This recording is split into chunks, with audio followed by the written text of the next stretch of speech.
एक वाटी रव्यामध्ये एक वाटी दूध घालून आज आपण एक अशी रेसिपी बनवूया की जी घरातील प्रत्येकांनाच खूप अशी आवडेल. नमस्कार, मी प्रीती खंडार रेसिपीजमध्ये तुमचं खूप खूप खूप स्वागत. ही रेसिपी बनवण्यासाठी एक मोठी वाटी मी बारीक रवा घेतलेला आहे आणि त्याच वाटीने आपण अर्धा वाटी इथे पिठी साखर घेणार आहे.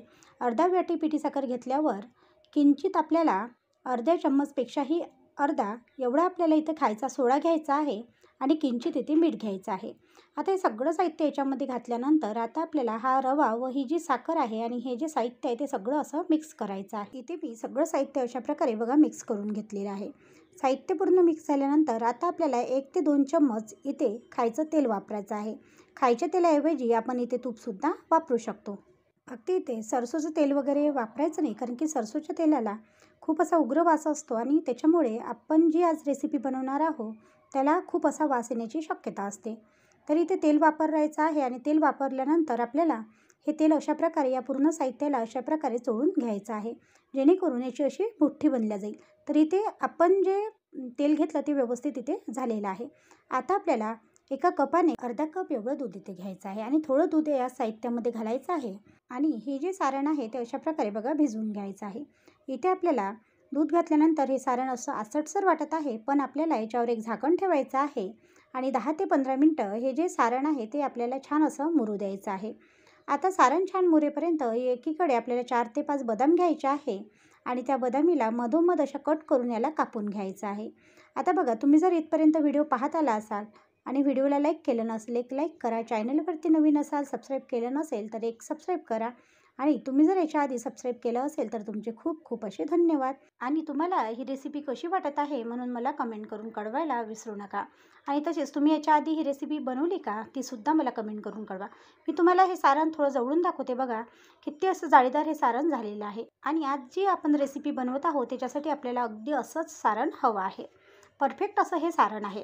तर आता काय करायचं, थोडं तेल घ्यायचं आहे आणि थोडं तेल हाताला लावून आपल्याला अशा प्रकारे छोटे छोटे असे गोळे घ्यायचे आहे आणि असे गोळे घ्यायचे आहे आणि त्याला असे चापट असा गोलाकारमध्ये शेप द्यायचा आहे. बघू शकता, ज्याप्रमाणे मी हातावर तुम्हाला दाखवत आहे अगदी तसंच आपल्याला करायचं आहे. आणि एक जो आपण बदामीचे काप करून घेतलेले आहे ते सुद्धा अशा प्रकारे मधोमध लावायचे आहे आणि इकून तिकून अशा प्रकारे त्याला कवर करायचं आहे. त्याचप्रकारे दुसरीसुद्धा नानकटई आपण बनवून घेणार आहे. आज आपण छान अशी नानकटई पाहत आहोत, पण तीही परफेक्ट अशी, म्हणजे जी बिलकुलच फसणार नाही अशी नानकटई मी तुम्हाला आज दाखवणार आहे. तर तुम्ही इथे बघू शकता, या प्रकारे मी पूर्ण ज्या नानकटई आहे त्या इथे बनवून घेणार आहे. इथे मी पूर्णतः ज्या नानकटई आहे त्या इथे बनवून घेतलेल्या आहे. काही मी लहान शेपमध्ये सुद्धा नानकटई बनवलेल्या आहे, त्या मी वेगळे ठेवलेल्या आहे. आता एकीकडे आपल्याला कढईमध्ये तेल गरम करायला ठेवायचं आहे. तेल कळकळीत असं गरम झालं की आपल्याला ह्या नानकटई तळून घ्यायच्या आहे. नानकटई तळताना आपल्याला इथे बघा, जी आपण सर्वात आधी इथे नानकटई टाकणार आहोत तेव्हा आपल्याला गॅसचा पॉवर एकदम कमी ठेवायचा आहे आणि पूर्णतः ज्या नानकटई आपण तेलामध्ये टाकल्यानंतर आपल्याला गॅसचा पॉवर मोठा करायचा आहे. आणि गॅसचा पॉवर मोठा केल्यानंतर आपल्याला एका साईडने ही नानकटई छान अशी होऊ द्यायची आहे आणि नंतर आपल्याला ही नानकटई परतवायची आहे. जोपर्यंत खालचा भाग छान असा होत नाही तोपर्यंत आपल्याला ही नानकटई इथे परतवायची नाही आहे. तुम्ही व्हिडिओमध्ये बघू शकता, ज्याप्रमाणे मी नानकटई अशा टाकून घेत आहे त्याचप्रमाणे आपल्याला नानकटई तळून घ्यायची आहे. तेलामध्ये टाकतात नानकटई फुलायला सुरुवात होते. आपण जी नानकटई तेलामध्ये टाकलेली आहे त्याच्या डबल टिबलनं ही नानकटई फुलते. खूपच चवीला चविष्ट अशी ही नानकटई बनते. तुम्ही तुमच्याकडे एकदा नक्की ट्राय करा. आणि तुम्ही व्हिडिओमध्ये बघू शकता, मी बिलकुलच या नानकटईला हलवले नाही आहे, कारण की आपल्याला खालच्या भागाकडून ही नानकटई छान अशी होऊ द्यायची आहे आणि नंतरच आपल्याला ही नानकटई परतवायची आहे. तुम्ही व्हिडिओमध्ये बघू शकता नानकटईचा कलर चेंज झालेला आहे आणि खालची जी नानकटई आहे ती नानकटई छान अशी इथे शिजलेली आहे. आता आपल्याला ही नानकटई परतवून घ्यायची आहे आणि मध्यम आचेवर ही नानकटई आपल्याला होऊ द्यायची आहे.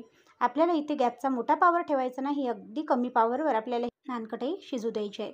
कमी पॉवरवर नानकटई शिजवल्याने काय होईल की नानकटईचा जो आतमधला भाग आहे तो सुद्धा छान असा शिजला जाईल किंवा तळल्या जाईल. म्हणून आपल्याला नानकटई कमी पॉवरवरच इथे तळायची आहे. छान असा कलर झालेला आहे आणि इथे मी मस्त अशी नानकटई तळूनसुद्धा घेणार आहे. आणखी एकदा ही नानकटई परतवून घ्यायची आहे आणि दोन्ही साईडने ही नानकटई छान अशी आपल्याला शिजू द्यायची आहे. तुम्ही कलर बघू शकता, अप्रतिम असा कलर या नानकटईला आलेला आहे आणि त्याचप्रमाणे चवीलासुद्धा खूप अशी चविष्ट ही नानकटई बनणार आहे. इथे आपली नानकटे तळून झालेली आहे. आता आपण ही नानकटे काढून घेऊया. त्याप्रमाणेच आपण बाकीच्या ज्या नानकटे आहे त्यासुद्धा छान अशा तळून घेऊया. तर त्याच्यासाठी बघा मी ज्या नानकटे आहे त्या आणखी तेलामध्ये टाकून घेणार आहे. ज्याप्रमाणे आपण पहिल्या नानकटे तळून घेतलेल्या आहे त्याप्रमाणेच आपण आणखी ह्यासुद्धा नानकटे तळून घेऊया. खूपच चवीला चविष्ट अशा ह्या नानकटे बनवून तयार होते. मी जी नानकटेबद्दल तुम्हाला एक टिप्स सांगितली आहे की नानकटे आपल्याला कमी पॉवरवरच तळून घ्यायची आहे, ती टिप्स नक्की फॉलो करायची आहे. कारण की नाहीतर नानकटे काय होणार की आतमधून नानकटे कच्ची राहण्याची शक्यता राहते. म्हणून इथे आपल्याला थोडा पॉवर मोठा करायचा आहे आणि नंतर जेव्हा नानकटे थोडीफार व्हायला लागते तेव्हा आपल्याला एकदम कमी पॉवरवर ही नानकटे शिजवून घ्यायची आहे. या प्रकारे सर्व नानकटे मी तळून घेतलेले आहे आणि तुम्हाला पूर्णतः नानकटे कशी झाली त्यासुद्धा मी तुम्हाला दाखवणार आहे. नानकटे तळून झाल्यानंतर आपल्याला ह्या नानकटे पूर्णतः थंड होऊ द्यायचे आहे. कारण की जोपर्यंत नानकटे पूर्ण थंडी होत नाही तोपर्यंत नानकटे छान अशी खुसखुस येत नाही. आणि इथे बघू शकता अप्रतिम अशा ही नानकटे झालेली आहे. आता ह्यासुद्धा नानकटे मी काढून घेणार आहे. 1 तासासाठी मी नानकटे थंड होऊ दिलेले आहे आणि तुम्ही नानकटेचा कलर बघू शकता. खूप अशी खुसखुस आणि चवीला चविष्ट अशी ही नानकटे झालेली आहे. मी तुम्हाला एक नानकटे फोडूनसुद्धा दाखवून बघा. मस्त अशी कडक आलेली आहे आणि खुसखुससुद्धा झालेली आहे. आजची रेसिपी तुम्हाला कशी वाटली कमेंट करून कळवायला विसरू नका. व्हिडिओ आवडल्यास चॅनलला लाईक, शेअर व सबस्क्राईब करायला सुद्धा विसरू नका. कारण असेच नवनवीन व्हिडिओ मी तुमच्यासाठी घेऊन येणार. धन्यवाद.